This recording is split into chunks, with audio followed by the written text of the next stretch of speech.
আসসালামু আলাইকুম প্রিয় এলাকাবাসী,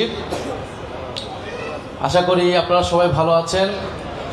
আপনাদেরকে প্রথমে আন্তরিক ধন্যবাদ এবং কৃতজ্ঞতা জানাই, আপনারা এত রাতে এই মতবিনিময় সভায় আসছেন এবং আপনারা গুরুত্বপূর্ণ মতামত এবং পরামর্শ রেখেছেন।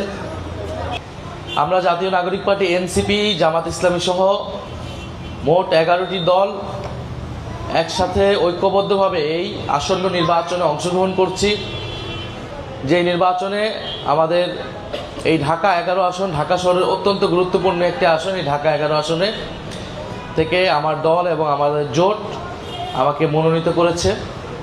যেহেতু এটা আমার জন্মস্থান, আমার বেড়ে ওঠা বড় হওয়ার স্থান, আমার নিজের ইচ্ছা ছিল এই স্থান থেকে ইলেকশন করার। আমি হয়তো ঢাকা শহরের অন্য যে কোনো আসনে ইলেকশন করতে পারতাম, কিন্তু আমার কাছে মনে হয়েছে যে আমার জন্মস্থান বা আমার বেড়ে ওঠার স্থানে, সেখান থেকে আমার নির্বাচনী রাজনীতির সূত্রপাত হওয়া উচিত এবং এলাকার মানুষের জন্য কিছু করা, এলাকার পরিবর্তনের জন্য কাজ করা, সেটার মাধ্যমে আসলে দেশের পরিবর্তনের দিকে, দেশের পরিবর্তনের রাজনীতি শুরু করা উচিত।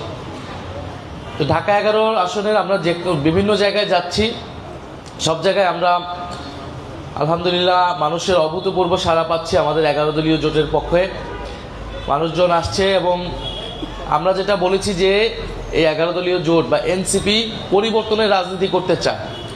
জুলাই গণ অভ্যুত্থানে 5ই আগস্ট যে স্বৈরাচারী হাসিনা বিদায় হইল, আমরা বলছি যে শুধু হাসিনা বিদায় হইলেই হবে না, এই যে সিস্টেম, এই যে ব্যবস্থা, যেই ব্যবস্থা বন্ধু দিয়ে একজন হাসিনা হয়ে ওঠে, সেই ব্যবস্থার পরিবর্তন করতে হবে। তখনই দাবি উঠল সংস্কারে, রাষ্ট্র সংস্কার করতে হবে।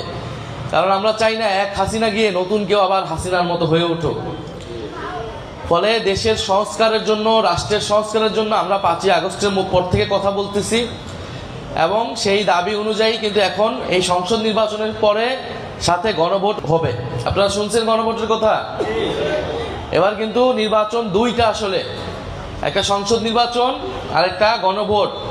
আপনাদের প্রত্যেকের ভোট কয়টা থাকবে? দুইটা। প্রত্যেক ব্যক্তি 2টা করে ভোট দিতে পারবে।